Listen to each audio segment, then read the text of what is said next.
UIN Maulana Malik Ibrahim Malang.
Guru menyambut kedatangan siswa setiap pagi.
Assalamualaikum warahmatullahi wabarakatuh. Waalaikumsalam warahmatullahi wabarakatuh. Bagaimana kabar kalian hari ini anak-anak? Alhamdulillah, luar biasa. Tetap semangat. Allahu Akbar. Sebelum pembelajaran kita mulai, coba saya satu-satu kalimatul. Lea, Elisa, ada. Kai, Isa, Jamila,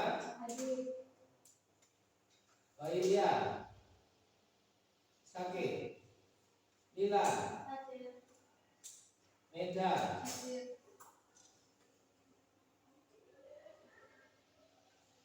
Diana, Nuraziza, Ramadhani, Jin, Tania, Jin juga. Ada yang belum panggil? Oh iya. Nah, coba sebelum pembelajaran kita mulai, marilah kita menyanyikan lagu Indonesia Raya. Semoga jiwa nasionalis kita terpupuk menjadi masyarakat Indonesia yang sejahtera.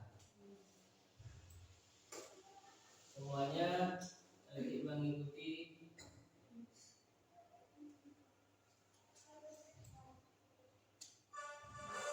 Indonesia Raya, Indonesia tanah airku, kandung padaku.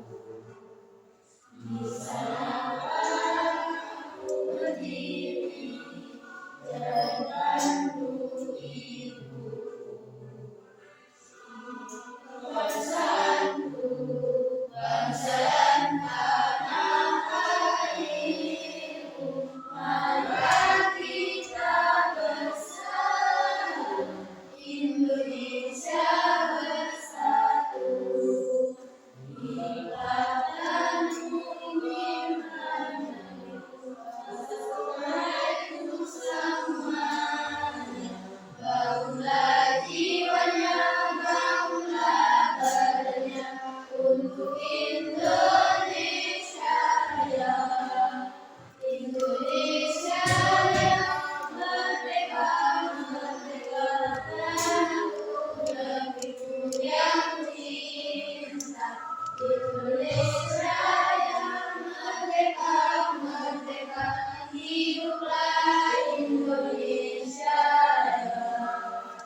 pupuk sejak dini, karena sekarang ini Indonesia itu sedang diretas oleh budaya-budaya asing yang dapat melunturkan kebinekaan Indonesia.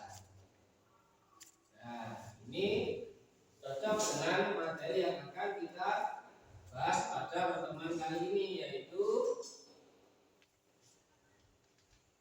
tentang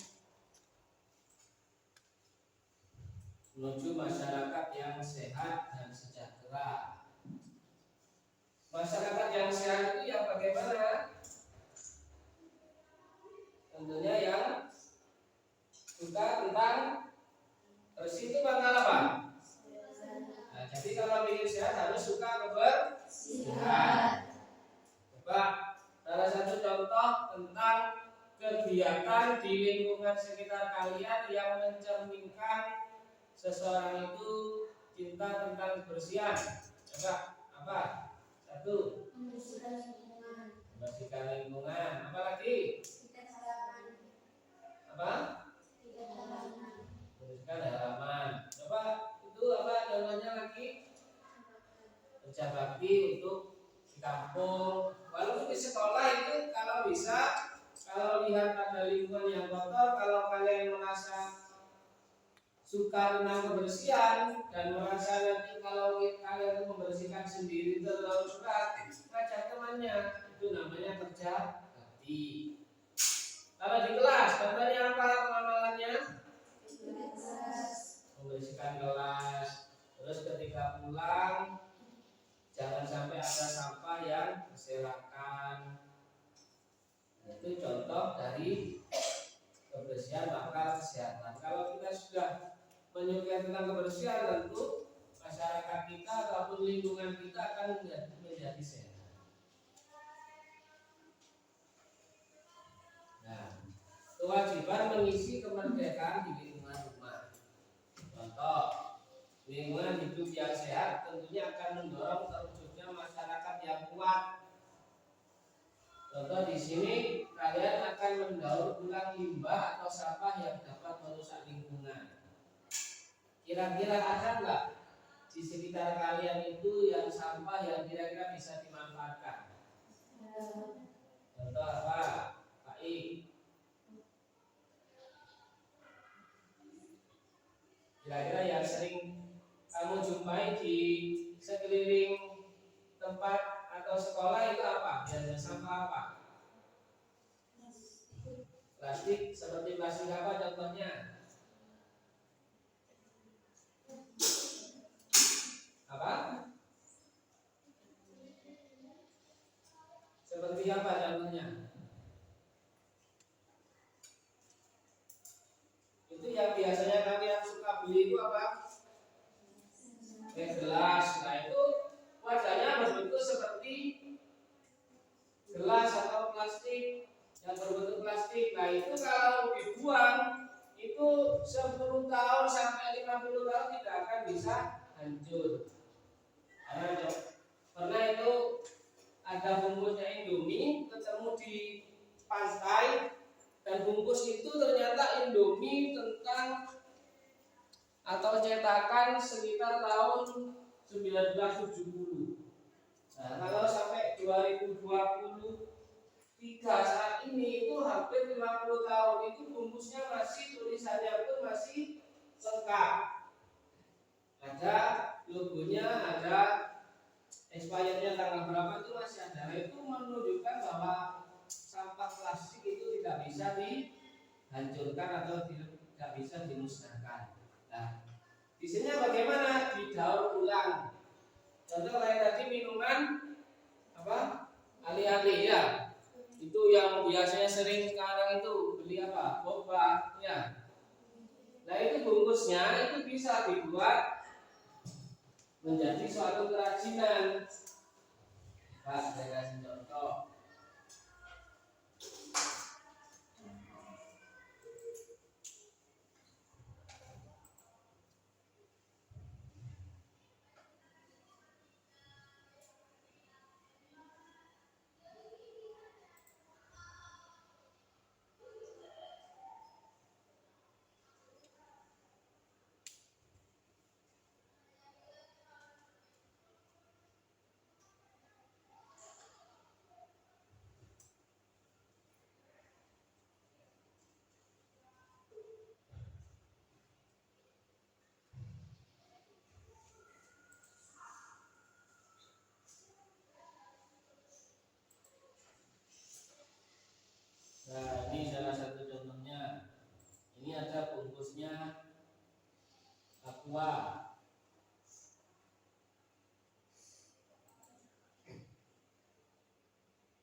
seperti ini.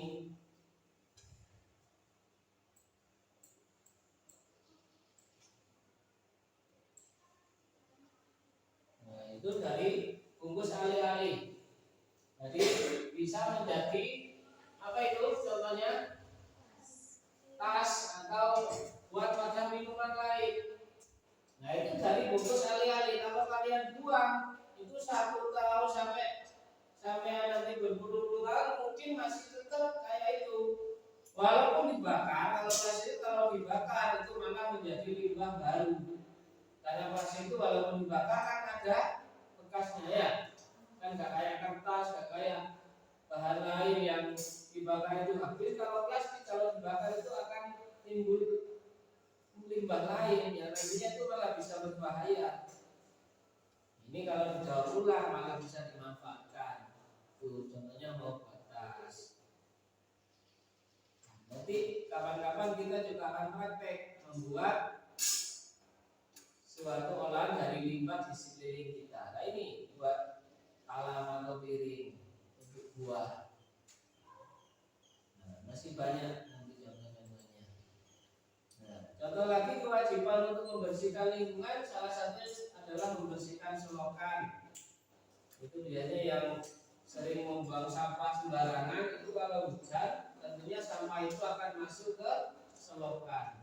Makanya kalau kadang-kadang banjir itu jangan menyalahkan hujannya, tapi salahkanlah perbuatan kita yang setiap hari itu membuang sampah dan sembarangan.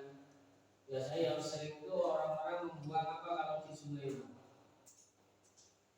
Biasanya kalian pernah lihat? Soalnya sekarang kalau membuang sampah di sungai itu kalau sampai ketemu ada pidananya, bisa dihukum. Karena kalau kita buang ke selokan, selokan itu jalannya apa? Jalannya air. Kalau jalannya air kita sumbat dengan sampah kita, maka airnya itu yang lewat jalan kita. Makanya jalannya kadang banyak yang banjir. Nah itu kalau sudah banjir biasanya menyalahkan lingkungannya. Padahal itu adalah kelakuan kita setiap hari tanpa kita sadari.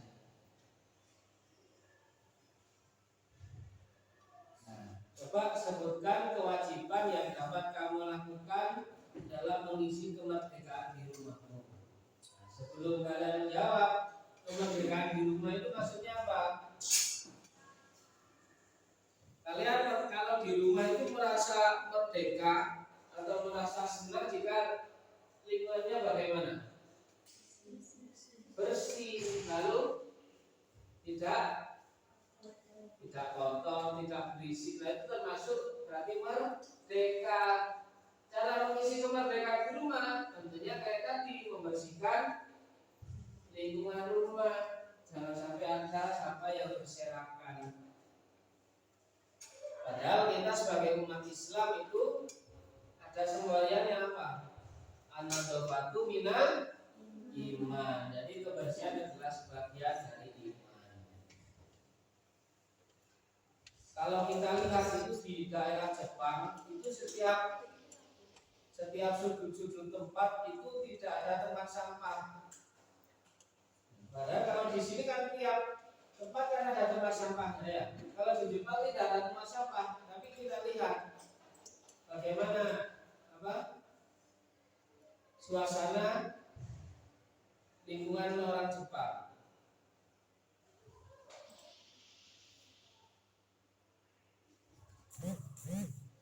Itu jarang sekali banyak sampah yang berserakan.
tidak ada tempat sampah, tapi bersih sekali.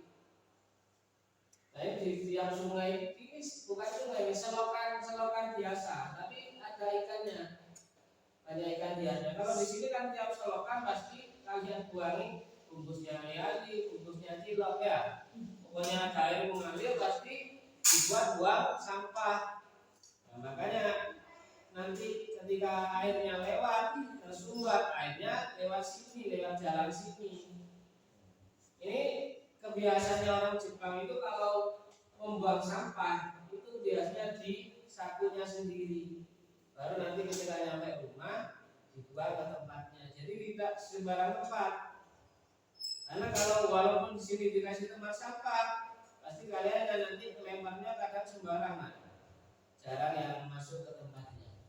Nah, bahkan kalau di Singapura itu kalau orang ketemu buang sampah itu didenda. Makanya kalau ada orang yang istilahnya kalau bahasa Indonesianya kopros itu kalau pergi ke Singapura itu bisa-bisa pulang uangnya habis karena sering membayar denda. Habis makan cilok itu tusuknya dibuang sembarangan, tusuknya dibuang sembarangan, itu termasuk merusak lingkungan. Nah, ini contohnya ini di Jepang walaupun tidak ada tempat sampah itu berarti tidak ada kesempatan orang itu untuk membuang sampah. Jadi harus dimulai dari diri kalian sendiri. Makanya kalau kalian ingin merdeka katanya itu apa? Merasa bersih di rumahnya harus bisa menjaga kebersihan.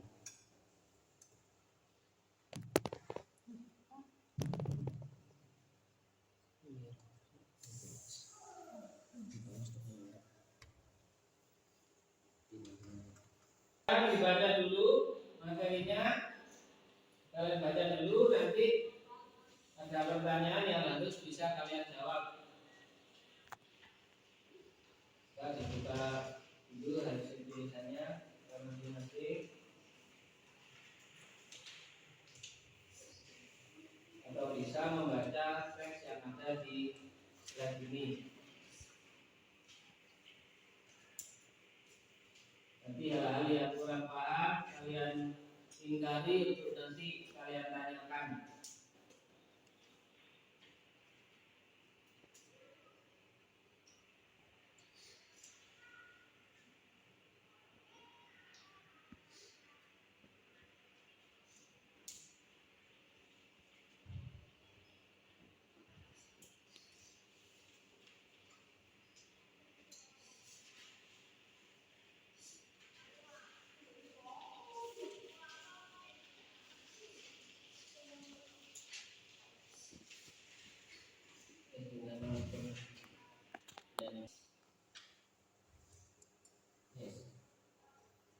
Nah, dari bacaan tadi yang sudah kalian baca tentang proklamasi kemerdekaan, coba siapa tadi proklamator Indonesia? IR Soekarno dan Muhammad Hatta. Nah, itu adalah orang yang memproklamasikan kemerdekaan Indonesia. Jadi setelah Indonesia itu dijajah mulai dari Portugis, terus Belanda, lalu Jepang. Maka pada tanggal berapa?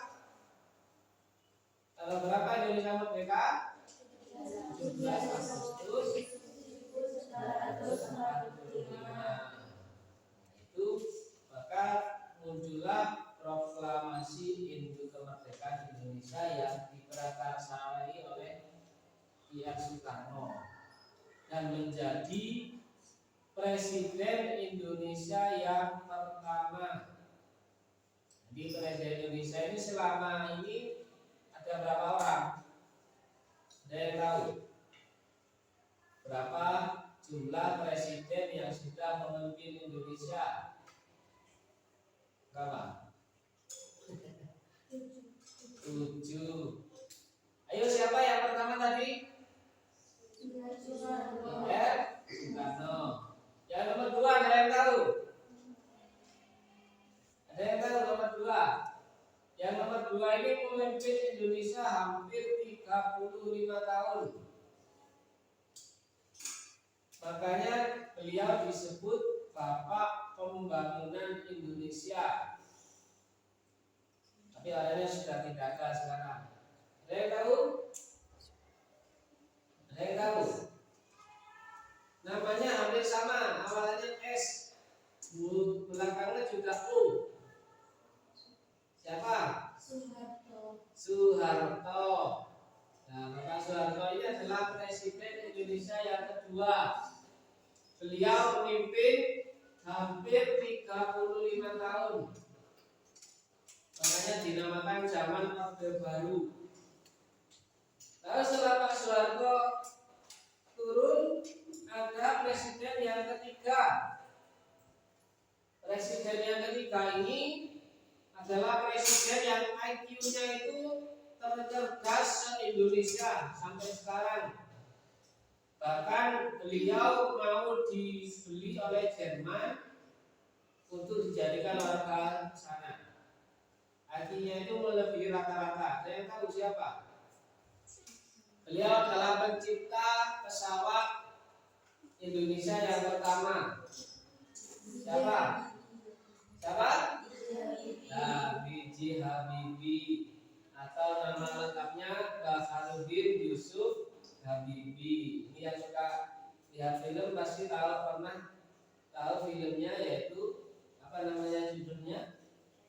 Ainun Habibie. Jadi istrinya itu adalah Bu Ainun. Presiden Habibie ini punya kelebihan, IQ-nya itu atau daya ingatnya itu melebihi rata-rata manusia. Dan kebiasaannya adalah selalu puasa tiap Senin Kamis. Nah, ini kebiasaannya itu. Makanya mempunyai kelebihan yang melebihi rata-rata. Dan beliaulah pencipta pesawat terbang di Indonesia yang pertama.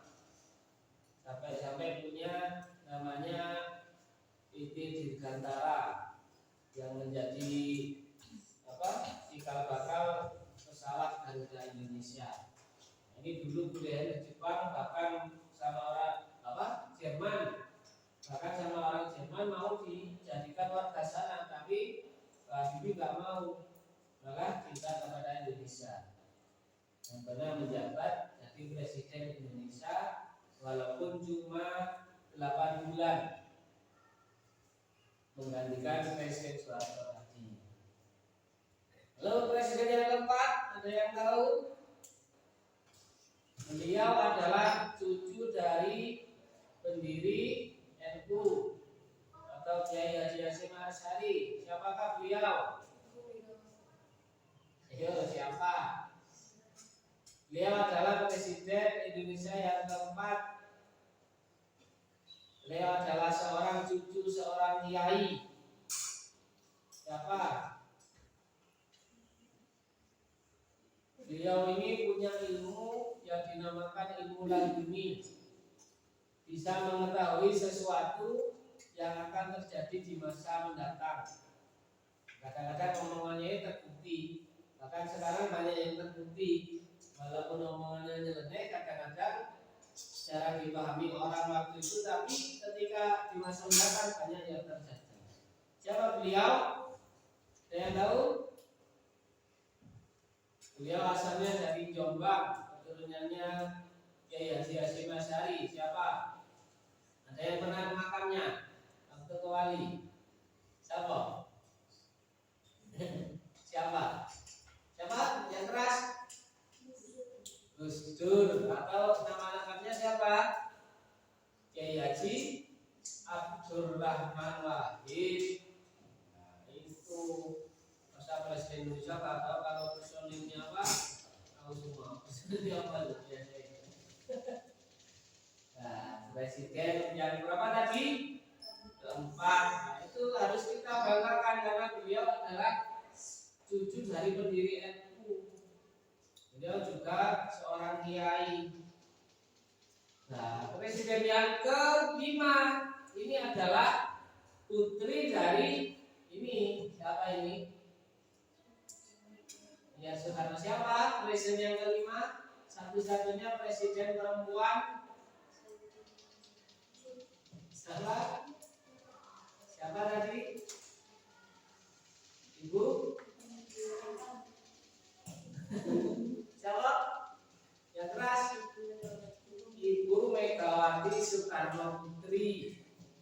Ini adalah presiden wanita pertama di Indonesia. Setelah Gus Dur ini turun, Bu Mega ini adalah wakilnya, lalu maju menjadi presiden. Dia adalah putri dari proklamator Indonesia. Lalu ada presiden ke-6. Beliau adalah mantan atau perwira TNI. Namanya agak panjang, tapi disingkat hampir sama dengan nama sebuah kota di Jawa Timur. Ayo, siapa yang tahu? Pasti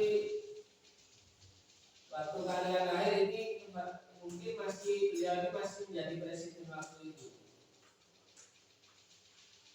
Siapa? Ayo. Siapa? Ada yang tahu? Sebelum presiden yang sekarang, ada presiden yang menjabat selama 2 periode atau 10 tahun. Siapa?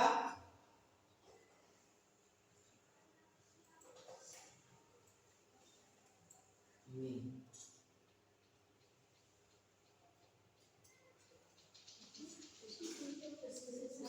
Ayo yang mana? Yang mana? Nah, ini loh. Bukan Susi Susanti. Kalau Susi Susanti tadi apa? Siapa Susi Susanti? Pemain bulu tangkis. Nah, ini Susilo Bambang Yudhoyono. Beliau ini dulunya adalah perwira TNI. Lalu menjabat presiden Indonesia selama 2 periode. Setelah 2 periode maka tidak boleh mencalonkan lagi. Maka sekaranglah presiden yang ke-7 kita, yaitu siapa? Joko Widodo. Ini nama lengkapnya ini. Nah, ini mulai periode 2014, lalu periode 2019 sampai 2024 nanti. Nah, ini menjabat juga selama 2 periode. Kalau beliau ini adalah anaknya petani, bukan dari TNI. Bahkan beliau adalah seorang pengrajin mebel atau di sini tukang kayu. Di sampai jangan putus asa, walaupun sampai anaknya mungkin bukan anaknya seorang tentara atau polisi, bisa saja dari presiden. Mau Jokowi aja anaknya tukang kayu ya.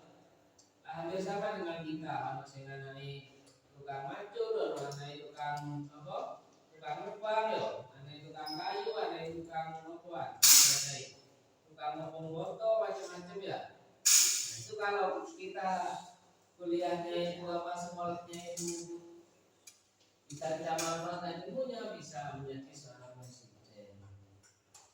Jadi jangan putus asa. Di sini salah satu yang tadi coba dari hasil yang sudah kalian tonton tadi, ada gambar isiannya, coba dikumpulkan di depan.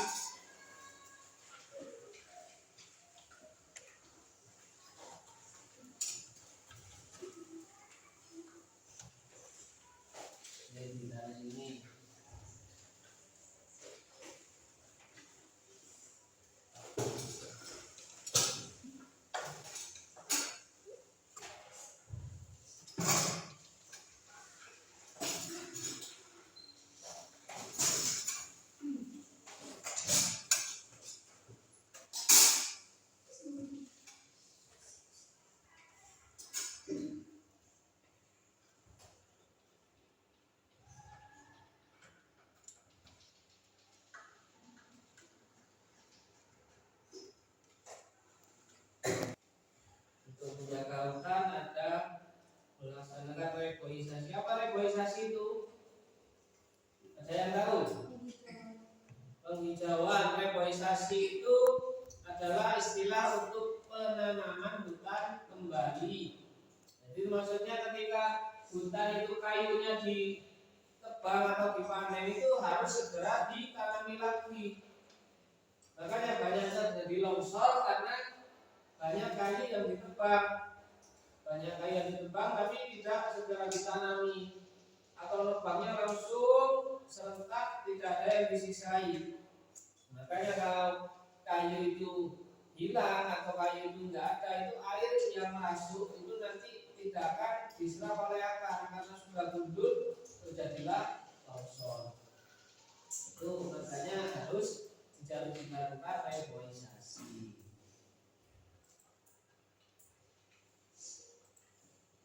Namanya siapa ini?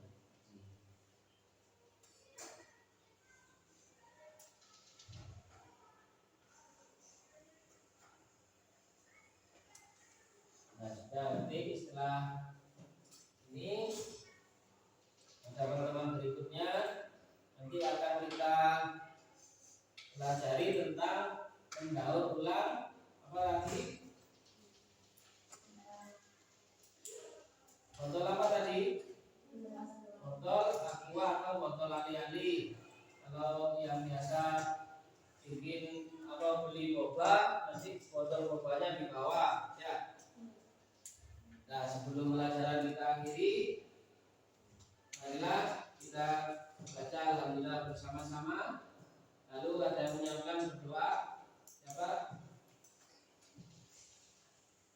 Baik.